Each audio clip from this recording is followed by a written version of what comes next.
you ought to get at least one more sermon illustration out of the 30th anniversary trip you sent Kim and me on a couple of months ago. We went to the Greek Isles, and I came away with this beauty, a souvenir. It's called a Pythagoras cup, also known as a fair cup. Now, you might remember Pythagoras. Let me take you back to your high school geometry class, right? He was the 6th century BCE mathematician and philosopher who developed the so-called Pythagorean theorem. Can you say it with me? A squared plus B squared equals C squared. Look at you. Okay.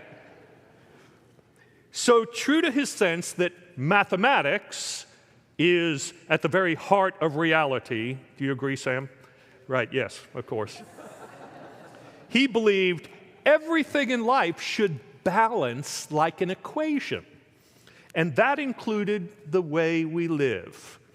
So in those days, after teaching one's students in a philosophical school where they walked about and learned together and all of that, the different schools would come together for a banquet, and afterward, what was called a symposium.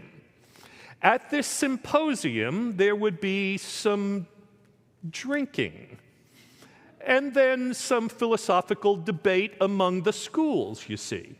Now, when I said some drinking, you might think this was more like an ancient fraternity party, don't you know? There was quite a lot of drinking, and so the quality of the debate was diminished at times. So Pythagoras devised this special cup from which his students had to drink their wine at the symposium. It's ingeniously created, works on some sort of suction principle, and the idea is that you fill it up to the fill line and no higher, right? And as long as you do, the wine remains in the cup and you can drink freely. But if you fill it above the fill line, it begins to come out the hole in the bottom and all falls to the ground and you can't retrieve it at all. I'm thinking the cup is too small.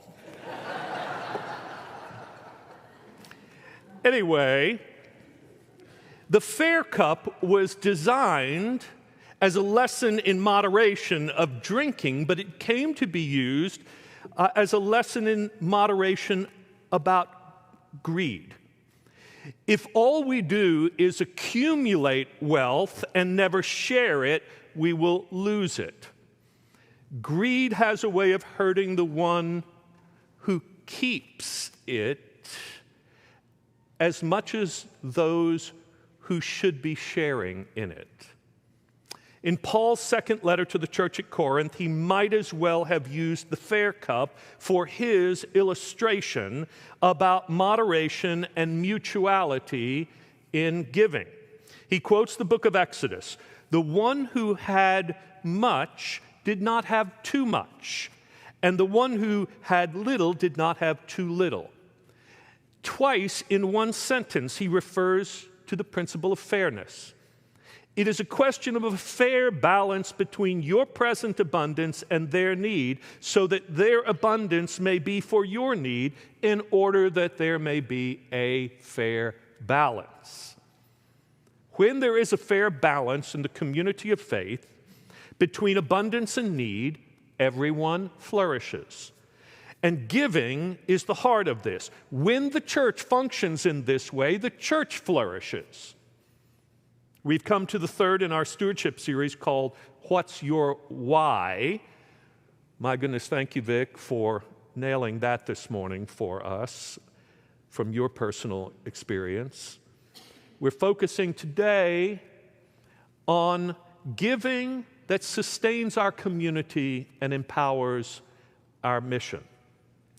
Our giving is the lifeblood in the circulatory system of the body of Christ.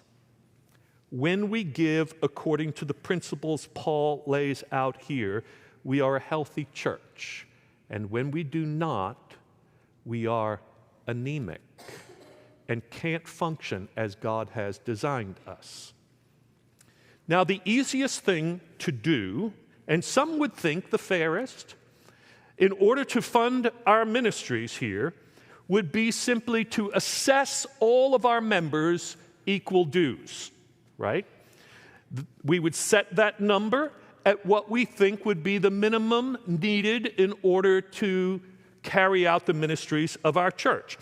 And in my estimation, that would probably be about $3,500 per family unit for the year.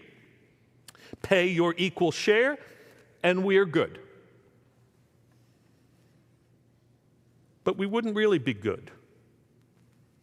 We would be financially solvent, but we'd still be spiritually ill. And that's because we don't all have equal resources to draw from.